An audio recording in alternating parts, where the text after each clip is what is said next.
To A.G. Dostoyevskaya, Hotel Loskutnaya, Room 33, Tverskaya Avenue, Moscow, May 25th to 26th, 1880. My dear friend Anya, here's another letter for you. I'm writing this at about 2 a.m. It may not reach you before I get home, for I still plan to leave here on Tuesday, the 27th. But I am writing just in case, because circumstances may make it necessary for me to stay here for a little while longer. But let me proceed in the proper order. Today, the 25th, at 5 o'clock, Lavrov and Nikolai Aksakov came for me and took me in their own carriage to the Hermitage. They were wearing frock coats, and I went in a frock coat too, although, as it turned out, the dinner was indeed being given in my honor. There were already 22 people waiting for us at the Hermitage, literary figures, professors, scholars. In a solemn, welcoming speech, Yurov started by saying that many more people were eager to attend the dinner, and that if it had been postponed by only a single day, several hundred persons would have been present, but they had organized the party too hastily, and now they were afraid that when many other people learned about it, they would reproach them for not having been invited. Among the guests, there were 4 university professors, 1 high school principal, Polovanov, a friend of the Pushkin family, Ivan Sergeyevich Aksakov, Nikolai Aksakov, Nikolai Rubinstein from Moscow, etc., etc. The dinner was a very lavish affair. A whole room had been reserved, which must have cost quite a bit of money. They brought in fillets of smoked sturgeon that were 1.5 arshins long, 1.5 arshin long boiled sterlets, turtle soup, wild strawberries, quail, some marvelous asparagus, ice cream, the most exquisite wines, and rivers of champagne. 6 speeches were made in my honor, with the speaker standing up to deliver them, some of them very long. Those who spoke were Yurov, both Aksakovs, 3 of the professors, and Nikolai Rubinstein. During the dinner, 2 telegrams of greeting arrived, one of them from a preeminent professor who had had to leave Moscow at the last moment. It spoke of my tremendous importance in literature, as an artist of universal sensitivity, as a polemicist, and as a Russian. After that, there was an endless succession of toasts, with everyone getting up and coming over to clink glasses with me. I will tell you more details when I see you. It was all in an atmosphere of great enthusiasm.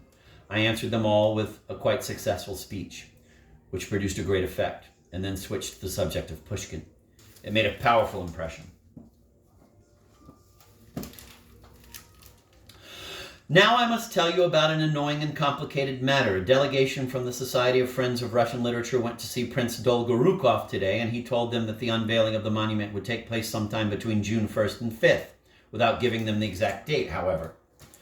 And they seem to be delighted with this decision. This way, they say, the literary figures and delegations will not leave Moscow, and although there will be no music and no theatrical performances, there will still be meetings of the Friends of Literature with speeches and dinners. When I said that I was planning to leave on the 27th, a determined roar of protest went up. "We just won't let you go." Polovanov, who was on the committee for the inauguration of the monument, Yurov, and Aksakov declared publicly that all Moscow was buying tickets to attend the meetings, and that all the ticket buyers to the meetings of the Friends of Russian Literature were inquiring as they bought the tickets, and inquiring repeatedly beforehand, "Will Dostoyevsky be reading?" But since they couldn't be told at which particular meeting I would speak, whether it would be at the first or the second one, everyone then started buying tickets for both meetings. "All of Moscow will be sad and furious if you leave," they all told me. I tried to get out of it by saying that I had to get on with writing the Karamazovs, which unleashed a clamor seriously suggesting that a delegation be sent to Katkov to ask him to give me a postponement.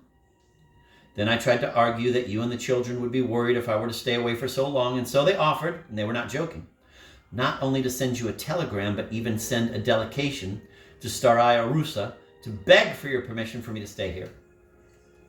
And then I told them that I would decide tomorrow, i.e. on Monday the 26th. Now I am sitting here in great difficulty and anxiety. On the one hand, the strengthening of my influence, not only in Petersburg, but also in Moscow, is very important to me. On the other hand, staying here would mean separation from all of you, difficulties with the Karamazovs, expenses, etc. Finally, although my word on Pushkin will definitely be published now, the question is where, because on Saturday, I almost promised it to Katkov, which would make the Friends in Yurov very sad indeed. But if I were to give the speech to them, it would infuriate Katkov. For the moment, I am sticking to my decision to leave, if not on the 27th, then on the 28th or 29th, when Dolgoruki will at last give us the exact date of the unveiling. I may have to wait until then, but then again, Dolgorukov speaks in his own name and has not received as yet any specific instruction from Petersburg as to the exact date. And as a matter of fact, I understand he's going to Petersburg himself for a few days. So suppose I decide to stay here until June 5th and there discover that a higher order has again postponed the inauguration until June 10th or 15th. Am I then to go on waiting or what? Tomorrow I will tell Yurov that I'm leaving on the 27th. But if I should stay on here, it will be only because of some precise and compelling circumstances. In any case, I'm now in a state of tremendous anxiety. I stopped over at Yelena Pavlovna's after the dinner to see if there was any mail, but there was nothing from you. Of course, it is still a bit early for a letter from Russia to get here, but is it possible that there will be nothing from you tomorrow either? Yelena Pavlovna and I then went over to see Mashinka Ivanova, and I told her that I had had dinner with Rubinstein, and she was very excited about it. At any rate, as soon as you get this letter, answer me right away without bothering about whether I may have left Moscow by then or not, since if it misses me here, Yelena Pavlovna will send it back unsealed to Rusa. And so answer me at once without fail. Here is the exact address of Yelena Pavlovna's. Voskresin Parish, Ostozhinka Street, Dostoyevskaya's house, for F.M. Dostoyevsky. If you want to send me a telegram, you can send it either to Yelena Pavlovna's or directly to me at the Loskotnaya Hotel, Tverskaya Avenue. Either way, I will certainly get it, but for letters, you'd better address them to Yelena Pavlovna's. N.B. I was elected a member of the Society of the Friends of Russian Literature already a year ago, but the former secretary, Besanov, out of neglect, failed to notify me of it, and they have now apologized to me. I hug you hard, my dear, and I kiss the children. At night I have strange, pretentious dreams. All yours, F. Dostoyevsky. Yes, that speech of mine was really good. Once again, I hug you, kiss the children for me, and talk to them about their papa. All yours, F. Dostoyevsky. P.S. I think after all I will insist and leave on the 27th. It is true, though, that in that case it won't be appropriate to have the speech published because it will no longer be of interest as a speech, but will be just an article, and it will have to be reworked. Notes. Footnotes. Lev Ivanovich Polivanov, 1838 to 1898, was principal of the highly regarded Polivanov High School in Moscow and acting secretary of the Society of Friends of Russian Literature from 1878 to 1880. He apparently had an important role in arranging the ceremonies of the unveiling of the Pushkin Monument. Nikolai Grigorovich Rubinstein, 1835 to 1881, younger brother of Anton, was director of the Moscow Conservatory of Music.